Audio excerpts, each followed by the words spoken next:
NFC team, the Cowboys. Ezekiel Elliott is on pace to have career lows in rushing touchdowns and yards, but he's tied for second in average salary for running backs at $15 million per year. Yeesh! Which has led some to speculate if the Cowboys will want to break up this offseason with Zeke. Zeke sent a message to his critics yesterday, take a lesson. I mean, at the end of the day, those aren't the people signing my checks. Those aren't the cats that are making the final decisions. So, I mean, I think there's a reason they're not the ones making those decisions. So, I mean, I don't think it really matters. It doesn't really hold much with me what people outside of this building are saying. Greg is back with us.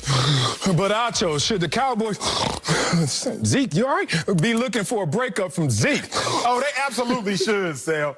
Think about this. Like, when I heard Zeke, he was like, you know, that outside noise doesn't matter. That is true if the noise inside is harmonious, right? I get on Twitter, Acho, you suck. I can't stand watching you on air, blah, blah, blah, blah.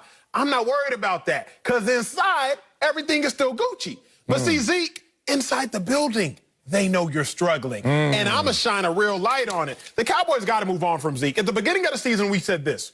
Tony Pollard needs to start getting some more carries. That's the backup running back. Then by the middle of the season, we said this. Man, they got to go with the two-back combo. Zeke can be thunder, Tony Pollard can be lightning. But by the end of the season, we saying it's time to move on completely. This really isn't an argument. This really isn't a conversation. Cowboys fans, for those that are watching, I'm going to give y'all some water cooler talk. Let's talk about who's number one. Let's look at just about every statistical category you can think of. Tony Pollard on the right, Zeke on the left.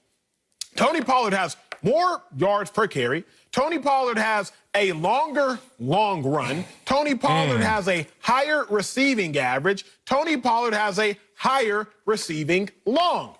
When you talk about both the micro and the macro aspects in which we can break this down, Tony Pollard literally wins in each and every category, and he's significantly cheaper. But okay, Acho, you might say don't use averages. I don't know, maybe you don't like averages. I'll give it to you like this. Tony Pollard started one game this season, this past Sunday, against the defensive coordinator in which many people say should be the first person considered for the next head coaching vacancy. Yeah. That's who he started this last game against.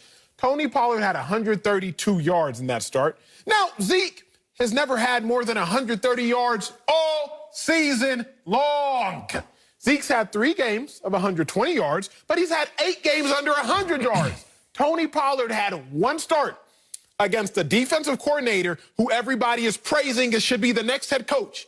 And he did what Zeke could not do in 13 or 14 starts all season long. When I give you that small sample size, or when I give you the larger sample size of the entirety of the season, there's actually no argument to say that Zeke should return and the Cowboys should be looking to continue on what they have with them. Oh, I have that argument why they should continue with Zeke going forward. I'm going to speak a little from experience, but also from my observation of guys in the league. This is the first time you ever seen Ezekiel Elliott in this light for an entire season. Let's just be real about this. We have never seen him fall down before. But in life, it's not about if you fall down. It's about if you get up. Oh, God. Pastor Wiley. Oh, people in the back. People in the back. Marcellus, come on, bro. With that little tambourine thing. Hey, bro. Sister Elder over there. Hey, let me just say this. I don't know if Zeke has it in him, the intestinal fortitude, as they say, to get up. But let's just be real. We can't call him a failure on his first fall down. What has to happen is the natural process that happens for every player that struggles for a season in the NFL. I raise my hand as I testify. I struggle during seasons in the NFL. Once you hit the offseason, you start to look at people and they look at you the same, but you're thinking different. It's called public humiliation. When you are not proud of your work and then you have to go around for 6+ months and say hello to every single person that you've been saying hello to before, and you register their excitement and reception like, hey, Zeke, what's up, baby? Oh, you the man. And this year they're like, oh, what's up, Zeke? You good? That is something that lights a fire in every single player. It makes you more competitive. It makes you go back to square one. It makes you reset your focus. And with Ezekiel's talent and the fact that he's never been in this place before, I want to see him go through that cycle and come out better for it. So if I'm the Cowboys, I come to the realization, ooh, Zeke, You messed up. And this year, you're going to find out how much you messed up. But next year, we're going to run it back, and let's see if you're better for it. Yeah, Marcellus, you're 100% right. You do not cut ties with Ezekiel Elliott, man. This is why, again, we go back to this relationship deal all the time with you, Acho. This is why you're single, man. It is. You give up. You can't just walk away. You can't just walk away because you had a rift, because you had an argument, because it didn't go your way. You gotta see if it can be tested in the fire, and that's Ezekiel Elliott right now. He's being tested. His line is bad. In the same line that we can say Ezekiel Elliott has, so does Tony Pollard. And he's proven to be able to hit that line a little harder and show a lot more flashes. Ezekiel is having an awakening right now, knowing that I'm not the only one. I'm not the only guy. But that's okay as long as he bounces back next year. We've seen he's struggled. He's turned the ball over. He's done everything that you would have thought that he should not be doing. He has done it. 6 fumbles, 5 lost fumbles, career highs.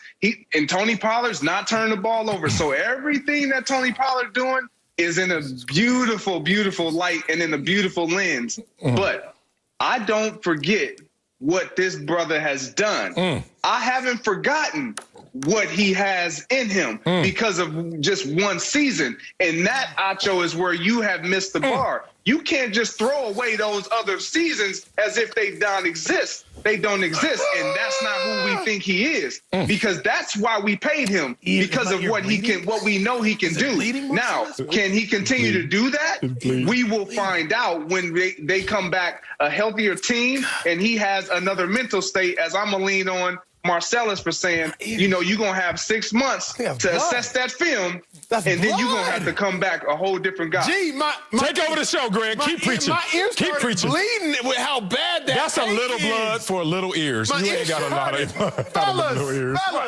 What? I'm so glad when I talk to y'all sometimes that I am single, because what y'all are telling me is that it's okay to get stepped out on, Acho. It's okay if she rob your bank accounts, Acho. It's okay if she don't come home at night, Acho. It's okay if she cheat on you with your best friend, Acho. As long as y'all had a good year 4 years ago, everything is fine. Are you all the same 2 men that said that the Eagles should move on from Carson Wentz? But what about Carson Wentz's bad offensive line?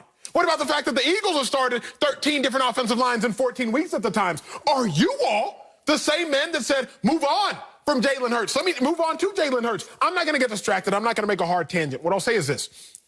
The reason the Eagles were able to move on from Carson Wentz to Jalen Hurts is because Jalen Hurts was sitting there. The reason that so many people move on from their significant others is because they have somebody else there. They don't have to go look. They don't have to go search. They don't have to go draft a first-round pick like the Green Bay Packers did. They already had somebody there. The Cowboys already got somebody there. I'm not saying the Cowboys should go draft somebody else. I'm not saying the Cowboys should go out of their way to go find somebody else. They shouldn't go on The Bachelor or The Bachelorette and start courting several different people. They already have a secretary that they can shine their light on. They already have a new assistant that's the apple of their eye. They got somebody in-house, fellas. They got a pool boy. They got a nanny. Like, they ain't got to go on a whole bunch of different dates. So, yes, the Cowboys should break up with Zeke because it would be very easy, very swift. Gee, what else do you need to see? Zeke had 5 or 6 fumbles in the first 10 weeks. He had 5 fumbles, I think, in like the first 7 weeks. What else you need to see? He's been declining the last 3 years. 95 yards a game in 2018, 84 yards a game in 2019, 64 yards a game in 2020. But, fellas, I'll leave it to you like this.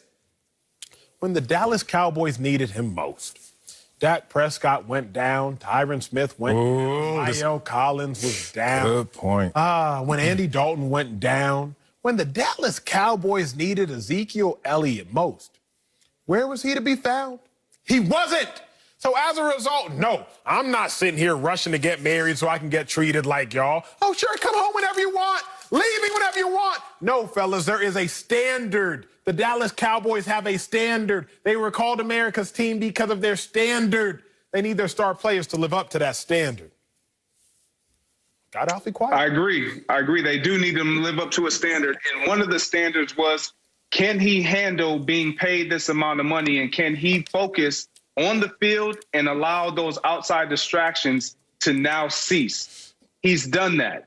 He's been doing what he's been asked. And when you set the bar so high, the problem with having a bar that is set extremely high out of the gate is the expectation is for you to reach that or exceed it every single time you walk out the house. Acho, what's up? It is a challenge when you are dependent upon others to reach your bar. That is not just on Ezekiel Elliott. Yes, can he be better? 100%. I bet you if you asked Ezekiel Elliott, can you improve? Can you get better? Are you a reason why this team has been in the loss column as many times this year? He would answer yes. He's been a part of that.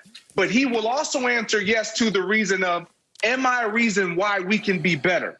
Am I one of the reasons why we will be better? Yes. But G, let me ask you this. Let me ask you this, G. You don't walk away from Let me ask you this. If we had remember that